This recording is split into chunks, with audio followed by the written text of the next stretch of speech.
우리 군은 북한이 이번 도발에 대해 사과하고 책임자를 처벌할 것을 엄중히 촉구한다. 다시 그 지역으로 가서 해당 적 GP를 부셔버리고 싶은 마음밖에 없습니다. 우리는 북한의 도발에는 단호히 대처해 나갈 것입니다. 북한의 비무장지대 지뢰 도발은 명백한 군사 도발입니다. 조선 괴뢰 국방부가 48시간 안으로 모든 심리전 수단들을 전면 철거하지 않는다면 강력한 군사적 행동으로 넘어간다는 최후 통첩을 김성은 동지께서는 21일 17시부터 전선지대 중전시 상태를 선포함에 대한 조선인민군 최고 사령관 명령을 하달하셨습니다. 우리 면전에서 무모하게 벌어지는 남선 괴뢰들의 이러한 정치 군사적 도발은 위기 일발이 폭발 국면으로 몰아가고 있습니다. 북한의 공격 행위는 정전협정과 남북 불가침 합의를 정면으로 위반한 혹독한 대가를 치르게. 조선인민군 정정치국장 황병소 동지와 당중앙위원회 비서 김양곤 동지가 조성된 시원 사태와 관련하여 대한민국 청와대 국가안보실 김관진 실장, 홍영표 통일부 장관과 판문점에서 긴급 접촉을 가지게 됩니다.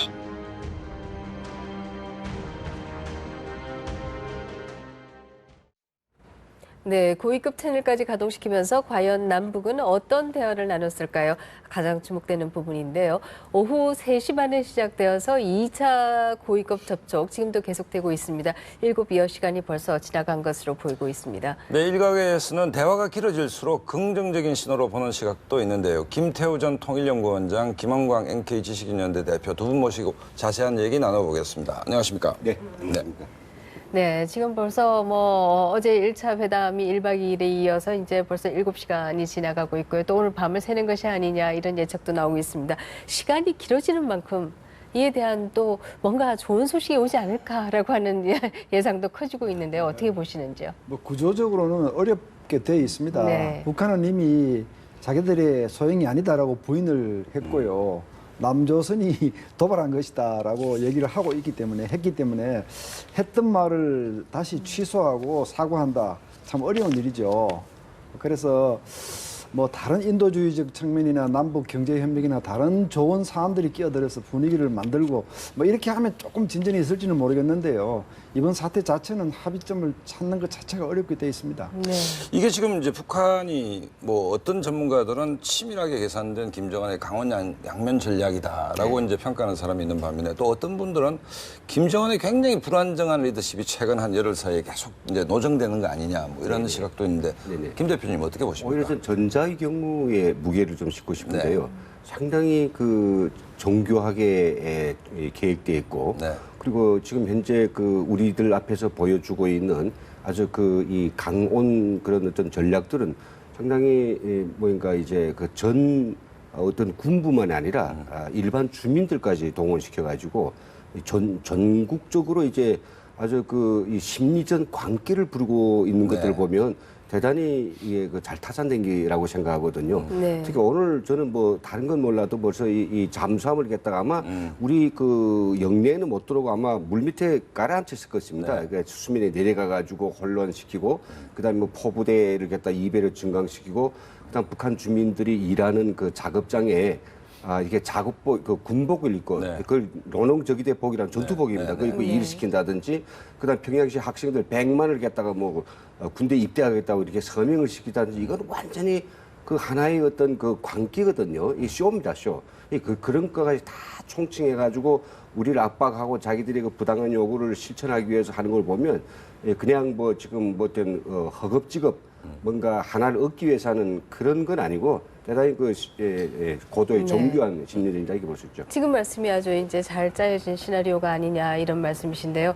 이 얘기 때문에 사실은 우리가 짧은 기간이나 조금 더 길게 보면 이효 여사의 방문 때 냉대한 것에서부터 시작해서 금수산 궁전을 방문했을 때 김영철 등이 군부가 따라가지 않은 부분 뭐 이런 것들이 다 이게 연결되어 있는 것이 아니냐. 그래서 그야말로 지뢰 도발도 의도적으로 일으켰고 그것이 결국 어떤 분의 말씀들을 들어보면은 이것이 대화로 가기 위한 의도였다라고 얘기를 하고 또 다른 쪽에서는 이것이 남한을 찔러보기 위한 것이었다. 뭐 이런 여러 가지 해석들이 있는데요. 어떻게 그거 보십니까? 둘 다 초점이 아닙니다. 제가 네. 보기에는 지금 북한의 그 김정은 정부는 말이죠. 정변이 일어날 수 있는 상황을 걱정해야 되고요. 또 자기 할아버지나 아버지처럼 존경받지 못하고 개인 우상화도 사실 되지 않고 있고 그렇다고 해서 병진 정책이 성공해서 주민들이 배불리 먹고 사는 것도 아니고요. 공포 정치를 통해서 많은 사람들을 숙청했고요. 어떤 심정이겠습니까? 사실 이번에 있었던 이 모든 일은요. 정권 기반, 통치 기반 공고화, 또 내부 결속 그것이 주목적이라는 때는 저는 확신을 가지고 있고요. 네. 그 방법으로 박근혜 정부하고 치킨 게임, 기싸움을 벌리고 긴장을 고조시키는 겁니다. 네. 지금 우리 김은강 대표가 잘 말씀하셨지만 북한에서 벌어지고 있는 저 광기 어린 선전 저거 길게 가면 갈수록 최대 수혜자가 누구겠습니까? 김정은 위원장입니다. 네. 그러니까 지금 이런 기간 중에는 그 누구도 불만을 표시할 수도 없고 또 북한군을 확실히 장악하고 있다는 모습을 확실히 보여주고요. 그러니까 가장 많은 특혜를 보고 있는 사람이 김정은이다. 바로 김정은 비서다. 그런 네. 의미에서 본다면요. 대화 이거 주목적 아닙니다. 네. 남조선 찔러보기도 주목적 아닙니다. 자기가 살기 위해서 시작된 일이다. 저는 그렇게 보고 있습니다. 네. 그럼 일각에서는 좀 다르게 얘기 각도를 좀 바꾸자면 48시간 최후 통첩을 하고 갑자기 대화 제의를 냈습니다. 그렇죠. 그 뒤에는 전성절 기념행사를 앞두고 있는 중국의 압력이 거셌다. 뭐 이런 평가도 있는데 두 분 말씀에 따르면 중국의 압력도 김정은한테는 변수가 아니다는 얘기입니까? 중국이 직접적으로 어떤 김정은에 대고 뭐 한반도 어떤 평화를 뭐 유지하라, 우리 행사 기간에, 우리 명절 기간에 너 조용하고 있어라라고 어떤 모종의 압력을 행사한 것 같지는 않습니다. 네. 왜냐하면 그런 압력을 받았다고 하면요, 북한도 뭐 자기들이 어떤 진영까지는 아니지만은 중국에 대한 어떤 일정한 그런 의뢰하는 이런 마음들이 있기 때문에 어느 정도는 뭐 자제하겠지만 이번 보십시오. 중국이 조금 뭐 양쪽이 다 자제하니 좋겠다라고 했더니 바로 뭔가면 뭐 이제 뭐 가로 안에 무슨 조정 타령 따위들은 이제는 더 필요 없어졌다라고 이제 이야기하고 있거든요. 아주 능멸하는 겁니다. 중국을 그 정도 됐다고 하는 것은 중국의 어떤 그 압력이 행사했다기보다도 오히려 그 반대로서 중국이 김정은을 이제 초청하지 않고 오히려 남한 대통령만을 초청한 것에 대한 자기들의 어떤 그 삐뚤어진 그 마음, 말하자면 나는 이거 심통이 난다라고 하는 이런 걸 직접적인 표현도 하고 싶었던 것 같아요. 근데 이게 지금 놓고 보면 원장님께서도 말씀하시지만 어느 하나의 국민만 가지고 이걸 만든 건 아니고요. 일조에 다조를 하기 위해서 일석에 그래가지고 여기에는 이제 중국이 하나 문제도 있고 또 그 보면 다른 나라에 할 수도 있겠지만 왜 하필이면 우리 대통령이 방중 이제 다 결심을 나온 바로 그 시간에 10시간 만에 할 것인가 이것도 있고요. 그래서 그 문제 그리고 또 자기들이 처한 가장 심각한 뭐 김정은 체제의 어떤 집권 위험한 상황들이 있거든요. 이런 네. 것들 그리고 또 하나는 뭐 경제 문제, 돈 문제라고 생각하거든요. 네. 지금 10월 12일이 되면 사실 북한 주민들은 이때까지 그 모든 고난을 참으면서 70년이라고 하는 조선 노동당 창건 70도를 기다려 왔는데 그날 배불리 먹으니까. 예, 그날까지도 뭐 없다라고 하면 정말 저치고도 지금 북한 사람들이 상당히 할 말을 하고 살거든요. 말반동이 없어졌으니까. 예, 그래서 이야기하거든요. 야 이게 뭐 명절이 70번째 생일날 잔치날에도 아무것도 못 주면 이 조선노동당을 해서 뭐 하는 거냐, 네. 수령 뭐 해서 뭐 하는 거냐, 상당히 심각한 그런 어떤 체제 위기에 처하게 되는 거죠. 네. 이런 것들을 다 하려고 하니까 이제 몰아서 돈도 필요하고 압박도 필요하고 그러면서 저는 너무 긴 이야기인 것 같습니다만 한마디만 하고 싶은데 지금 어떤 사람은 이 우리 한반도에 대해서 자기 의지를 가지고 상대의 어떤 의지를 꺾고 상대를 소나기다 틀어주고 마음대로 좌지우지하는 그런 능력이 김정일에게 있다라고 하는 것을 전 세계와 북한 주민들과 우리 한국 국민들에 보여줄 필요가 있는데 예를 들어 이런 겁니다. 도발한 것도 자기가 도발하고 네. 포를 쏘고 그다음에 지뢰를 해서 우리 국민을 상해시키고 하고 그다음에 회담에 나와 회담하자 화해를 주는 것도 자기가 준다. 그럼 두 가지를 다 북한이 가져간다면 어떻게 되겠습니까? 그럼 뭐 북한의 의지대로 한반도가 돌아간다고 착각할 수 있지 않습니까? 네. 그런 거 만드는 거죠. 네, 그러나 대화의 제의가 이 자지우지의 의미라기보다는 어쩔 수 없이 오히려 굴복의 의미가 상당히 들어가 있는 것이 아니냐 이런 해석도 나오고 있고요. 거기에는 사실은 유엔사가 아주 재빠르게 이번에는 개입하지 않았습니까? 우리가 연평도 해전이나 뭐 이런 경우에 있어서는 유엔사가 직접 성명을 내거나 이러지는 않았습니다만 이번에는 굉장히 다르게 움직였는데요. 이 때문에 이것이 미국의 영향력 때문에 크지 않았느냐. 물론 우리의 단호한 태도가 가장 큰 변수였을 겁니다만 그런 얘기도 나오는데 어떻게 보십니까? 큰 그림에서 평가를 한번 네. 해보면 네. 말이죠. 한 3가지 점에 대해서는 우리가 만족할 수 있는 부분이 있습니다. 예를 들어서 우리 대통령이 과거에 비해서 굉장히 단호하게 대처를 네. 해서 북한을 어느 정도 이렇게 굴복시킨 측면이 지금 말씀대로 있는 부분이 있습니다. 그다음에 우리 정치권이 과거에 전례 없이 신속하게 비교적 비슷한 얘기를 냈습니다. 네. 그렇죠. 예, 이것도 사실은 꽤 괜찮은 것이고 또 우리 국민들도 과거에 비해서 괴담이 적었습니다. 네. 이런 것들은 긍정적인 측면인데 그러나 이건 너무 크게 보시면 안 되는 것이 유감스러운 측면이 더 크게 보입니다. 제 눈에는. 네. 첫째는 지금 우리 김광 대표 말씀하셨지만 북한이 주도했습니다. 이 시나리오 자체는 다 북한이 주도했고 이게 텀과 이 타이밍 이게 사실 북한이 위기 국면으로 가고 싶으면 위기 국면으로 가고 대화로 가고 싶으면 대화로 가고 대한민국은 북한에 비해서 잘 사는 나라이기 때문에 대화하자면 항상 환영하지 않습니까? 네. 그러니까 북한이 아무리 긴장을 도발하다가도 대화하자 그러면 우리는 버선발로 그냥 뛰어나가야 됩니다. 이게 이 북한이 주도했다는 이거 우리 유감스럽게 생각해야 되고요. 그다음에 오늘 대화가 잘 돼가지고 어떤 합의가 나와서 극적으로 위기 국면을 벗어난다 하더라도 이게 임시 방편적 봉합이다 하는 거. 네. 그러니까 근본적인 대책이 아니고 북한은 지금 내부 불안이 있고 지금 핵무기에 집착하고 있고 저런 상태에서 앞으로 계속해서 대한민국을 집적되고 계속해서 도발할 거. 이거 그 구도는 하나도 바뀐 게 없어요. 네. 그거 우리 보고 있어야 되고 이제 마지막으로는 정말 최대 수혜자가 누구냐. 네. 우리 어부들 피해자고 우리 농부들 피해자고 연천의 주민들 집에 못 가고 다 피해자인데 한 사람 엄청난 수혜를 누리고 있습니다. 확실하게 자기 권력을 과시하고 당과 군을 확실하게 틀어잡고 내부의 모든 불안을 일거에 해소하는 이런 부정적인 측면, 긍정적인 측면을 잘 비교를 해보시면 우리가 만족할 수 있는 이런 그림은 절대 아니다. 자, 그러면 김정은의 정교역이 기획됐다라고 보면 지금 어쨌든 양측 협상대표단 협상을 하고 있는데 알려진 바에 의하면 황병수나 김양근은 중요한 대목에서는 누구로부터의 지침을 받는다. 김정은 아니겠습니까? 네. 분명히 사과해라는 게 우리 첫 국민들의 입장, 그다음에 우리 협상대표의 입장입니다. 분명히 사과하겠습니까?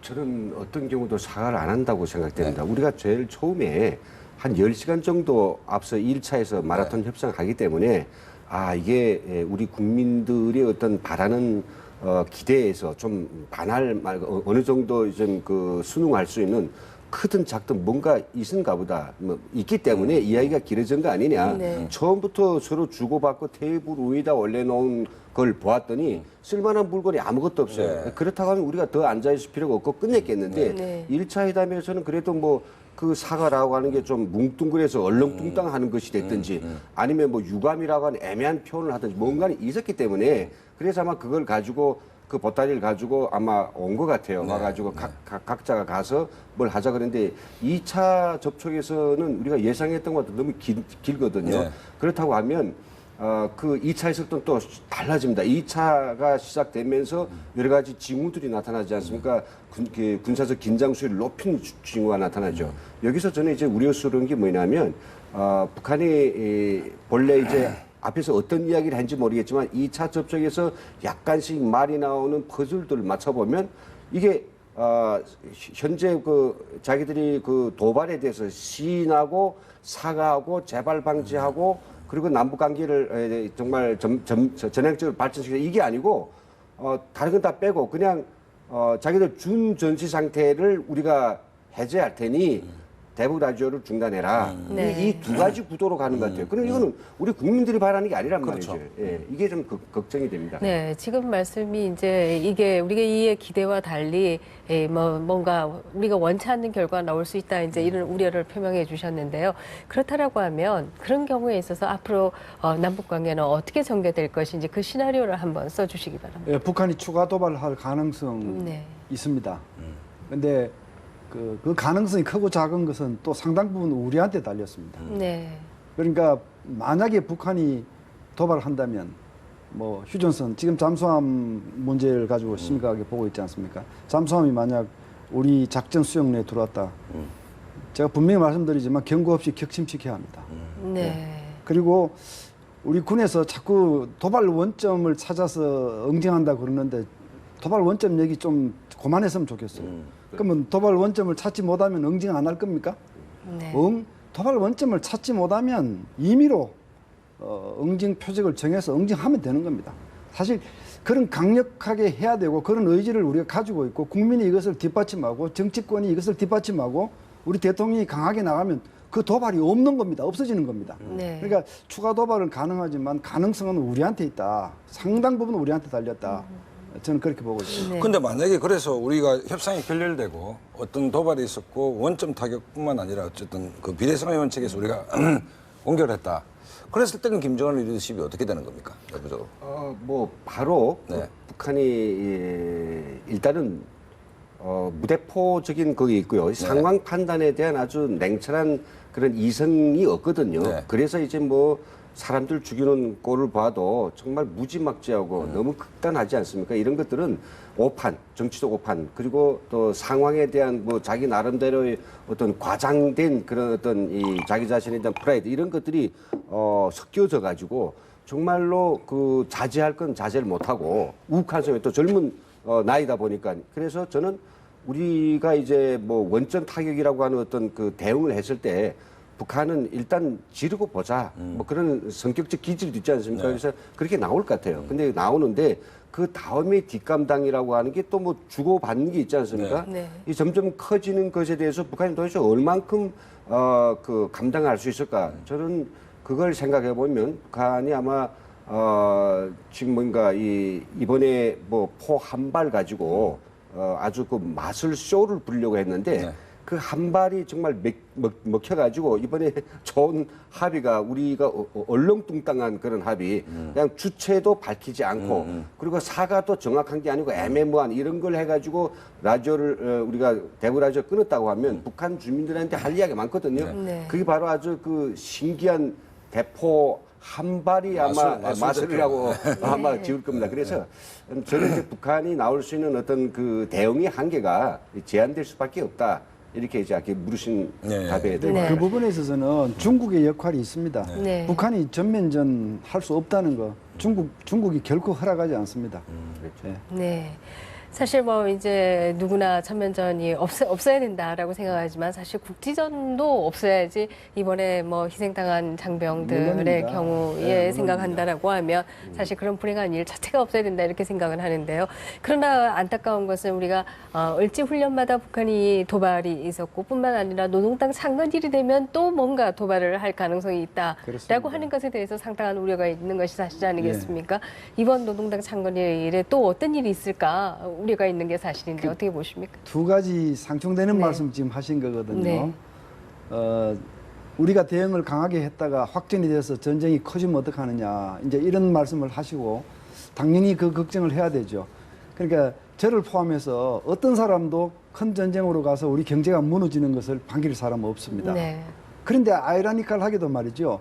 그런 큰 전쟁으로 가는 것을 가장 확실하게 억제하는 방법은 큰 전쟁으로 가도 이길 수 있다는 자신을 보이고 능력을 보이는 겁니다. 사실 이게 안보에 있어서는 그 상충되는 두 가지 얘기가 이게 진리입니다. 사실은. 네. 반대로 말이죠. 매번 참지요. 우리가 지금까지 참아왔지 않습니까? 참으면 대한민국은 건드려도 제대로 응징 못하는 나라다. 왜? 가진 게 많아서 전쟁을 겁내고 그러니까 아무리 도발해도 그냥 푹 찌르면 푹 들어가는 나라다. 끝없이 반복되는 도발의 악순환. 이거 얼마나 우리가 더 시달려야 됩니까?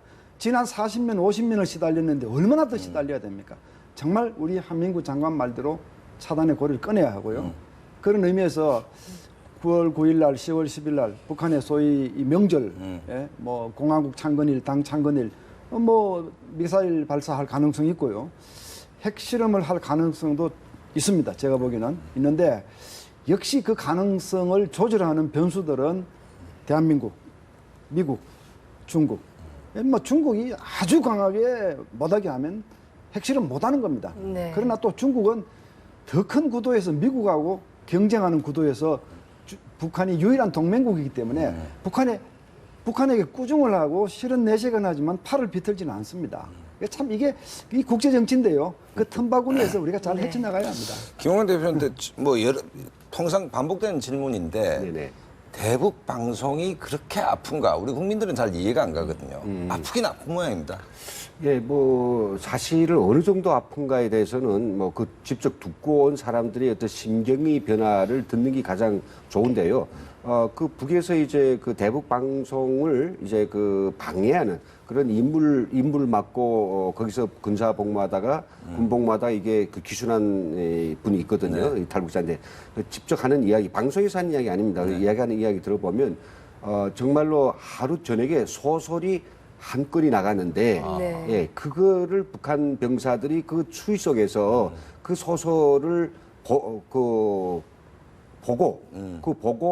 거기서 뭔가 뭐 오히려 좀 반대되는 것도 있습니다. 그 사람들이 심신의 안정을 찾았다는 건 오히려 전투력을 키워준 좋은 거가 되지만은 정신까지 멘탈까지 다 그게 넋을 빼앗겼으니 그렇게 된다는 건 큰 영향이 아니겠습니까? 그런데 이거는 과거에 있던 문제입니다. 이게 90년도에 북한이 고난행군 200명이 죽었던 그런 고난행군 아사 직전에도 이제 영향이 컸는데 근데 지금 뭐 북한 병사들이 지금 우리가 DMZ에 업돼서 우리 저 남쪽을 향해서 총을 겨누는 그 북한 병사들이 지금 다 20세 이상인데 30세 미만이거든요. 그럼 이게 언제인가면 20년 전, 25년 전 그런 북한에 출생한 사람들인데 그게 바로 95년도에 고난이 행군식에 출생했거나 그때 유년 시절에 했던 사람들이거든. 그 사람들이 장마당 세대라죠. 장마당 세대의 특징은 뭐냐면 상당히 바싹 국제사회에 좀 안다는 소리고 둘째는 노동당의 어떤 배려 따위를 받지 않아가지고 상당히 자립심이 강한 사람들이고 세 번째는 내가 나와 있는 동안에 뭐 내 목숨을 청춘을